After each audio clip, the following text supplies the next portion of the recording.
En tout cas, Lester a creusé l'écart soudainement sur Meadows, derrière la Viper. Et drapeau jaune, safety car. La direction de course décide de neutraliser la course pour évacuer certainement la Ginetta. Mais alors attention, parce qu'on est dans les toutes dernières minutes là. Et s'il devait pleuvoir de nouveau fort, est-ce qu'on n'arrêterait pas la course derrière le safety car? Est-ce qu'on n'irait pas encore un ou deux tours derrière le safety car et on sortirait le drapeau à damier? C'est tout à fait vraisemblable. Donc évidemment, c'est une très très bonne nouvelle pour Maszynski.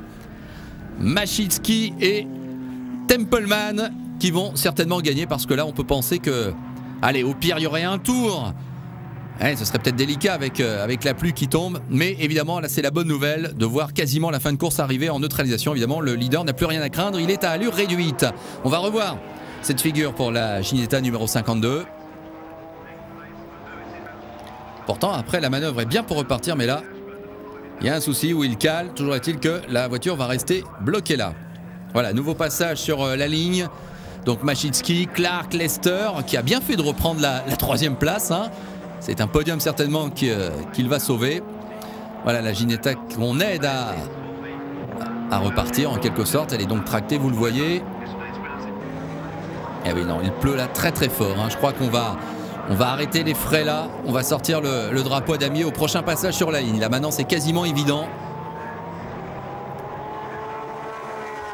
Parce qu'à un tour près, et vu les conditions météo, sachant que tous les pilotes sont en slick, alors il y en a qui tentent quand même le coup de poker avec Harrington et Bendozil et Butler qui s'arrêtent pour mettre les pneus pluie là en espérant effectivement un restart et un sprint pour un ou deux tours. Maszynski, ouais, il fait aussi chauffer ses pneus, ouais, il pense qu'il va y avoir un restart. Ah, ça va être passionnant à suivre. Allez, Maszynski derrière le safety car. Oh, la tête à queue! Mais c'est pas possible! Maszynski qui part en tête à queue derrière le safety car alors qu'on est peut-être dans le dernier tour. Mais quel retournement de situation incroyable! Ouais, évidemment, il essaie de repartir tout de suite, Maszynski. Il a failli d'ailleurs se faire percuter par une voiture en plein milieu du paquet. Mais là, il a tout perdu. C'est la Viper de O'Neill et Clark qui se retrouvent leader.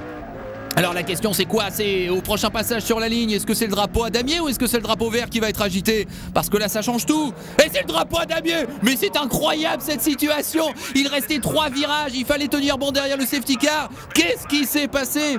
Pourquoi Maszynski a commencé à vouloir chauffer ses pneus pour un restart? Oh ben là c'est une désillusion hallucinante, on a rarement vu ça. Il fallait juste tenir bon derrière le safety car, il ne l'a pas fait. Et ben la victoire elle va revenir à la Viper. Victoire de Paul O'Neill et de Steve Clark. Et on prend en compte les résultats, bien sûr. On n'est pas sous drapeau rouge où on prendra en compte le tour précédent. Là, c'est la course normale. Évidemment, du côté de l'équipe de Maszynski, du côté de l'équipe Tech9, on s'interroge, on ne comprend pas. Regardez cette image, mais c'est incroyable ce qui s'est passé ici à Rockingham. Et la victoire qui revient à la Viper, on n'y croit pas du côté de Paul O'Neill.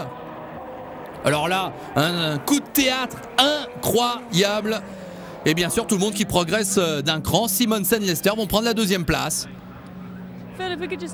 Non, alors là, ouais, du côté de l'équipe Tech9, on est furieux, évidemment, et on n'aimerait pas être à la place de Léo Maszynski. Là, franchement, c'est bien malheureux ce qui lui est arrivé, mais c'est à la limite même du ridicule, osons le dire franchement.